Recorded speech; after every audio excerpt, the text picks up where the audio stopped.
Hello mga B! At yaman din lamang na nagbukas na tayo kanina ng isang care package, magbubukas ulit tayo ng isa pa. But this time, galing naman ito sa Provincial Government of Ilocos Sur Provincial Tourism Development Office. At ito ang kanilang Intayon Ilocos Sur Tourism Kineme.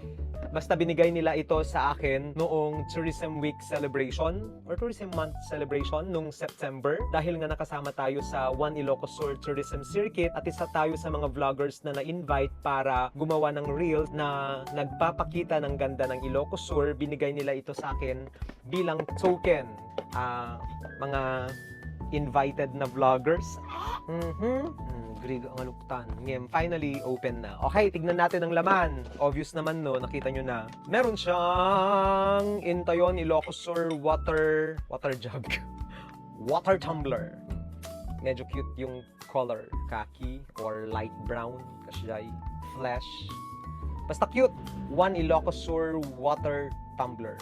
Ay Intayon Ilocos Sur pala. And may mga ganyan siya, mga embossed na stickers.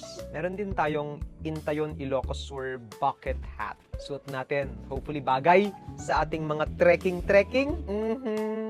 Look cute. Cute ba? Bucket hat para hindi masunog ang ating kutis habang tayo ay nag-hiking, nagte-trekking, nagwo-waterfalls chasing. Yeah, black. And lastly, meron din tayong tote bag yata, canvas bag. One Ilocos Sur Intayon Ilocos Sur tote bag.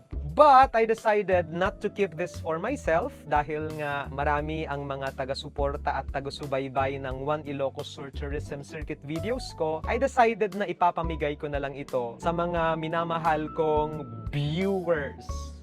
Mga viewers na nanonood at sumusubaybay sa Hello Mga B videos ko. So if you're interested sa mga items na to, you can just comment on these videos, magpapansin, convince me kung bakit sa'yo ko ibibigay ang mga items na to. And it's also one way for me to share the love for the province. Nax! Again, maraming salamat to the Provincial Government of Ilocos Sur and the Provincial Tourism Development Office. Alam kong binigay nyo para sa akin to pero I choose to share it na lang sa mga viewers ko na taga-subaybay din na sigurado naman akong proud na proud din sila to be part of Ilocos Sur. Kaya, if you want this, you can have it. Gusto ko sana to keep this na lang for myself pero dahil nga magpapasko at wala pa naman akong pang giveaway ng kotse para sa mga viewers ko, wala ding pang pa-Gcash sa mga viewers, eto na lang muna. Okay, pipili tayo sa mga magko-comment sa baba nang bibigyan natin ng ganito. Yun lang, bye.